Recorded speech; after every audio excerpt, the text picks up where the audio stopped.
over 5.4 million dead, over 2 million displaced. Congo is home to the deadliest conflict since World War II.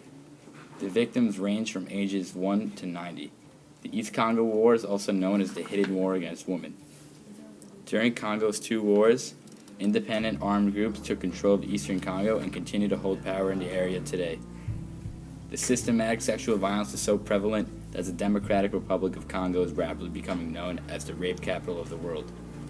Over 1,000 women are raped daily, a rate of 48 women per hour. Over 2 million have been displaced from their homes due to the violence, and tens of thousands are without help. The women of the eastern Congo were most affected by the violence of the war.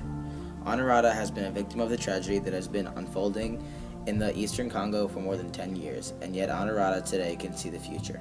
It was in 2002 that Honorata lost the signs of a true and nice life that she and her husband had built. She was captured and tortured by the armed militias. She was gang raped, sexually abused, and forced to endure unimaginable humilities. Eventually, she escaped.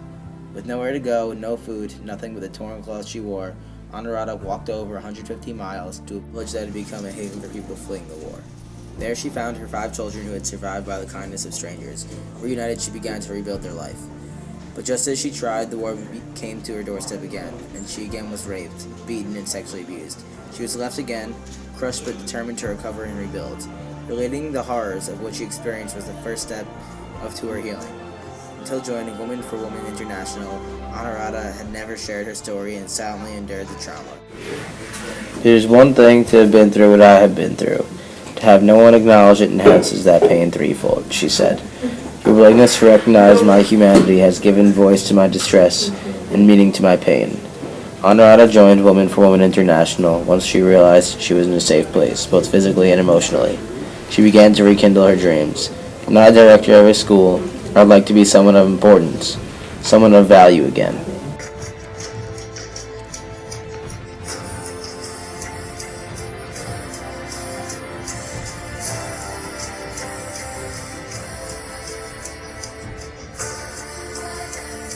Nizamiri Bachayunjuzi, 21, was 16 when she was first taken by the rebels.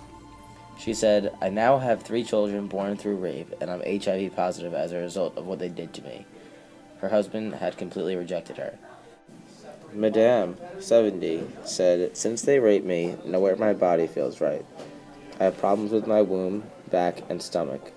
The rebels took my daughter, and now I'm looking after my 4 grandchildren. I have to sleep in the church because I have no house. My family does not accept me as they used to, and now I must relive my life as if I'm starting over again. This situation is not going to go away. I want the international community to take action. During the 1994 Rwandan genocide, nobody spoke up for us, and now I want to speak up for people who are suffering. These women are still terrified when you talk to them. You really find the deeper pain in their heart. They need more than just food. These people need help, just as Lee said.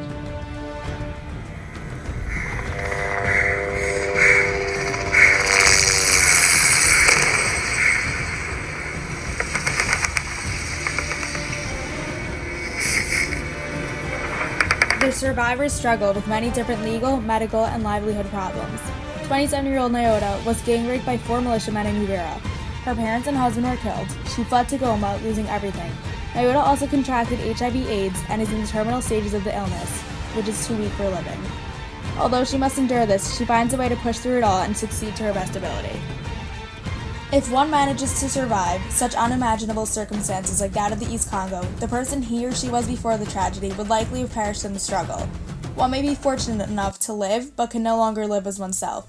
It is in this sense that surviving the face of death and despair is not surviving as a person, but as the remains of what once was a person. Human atrocities leave no real survivors.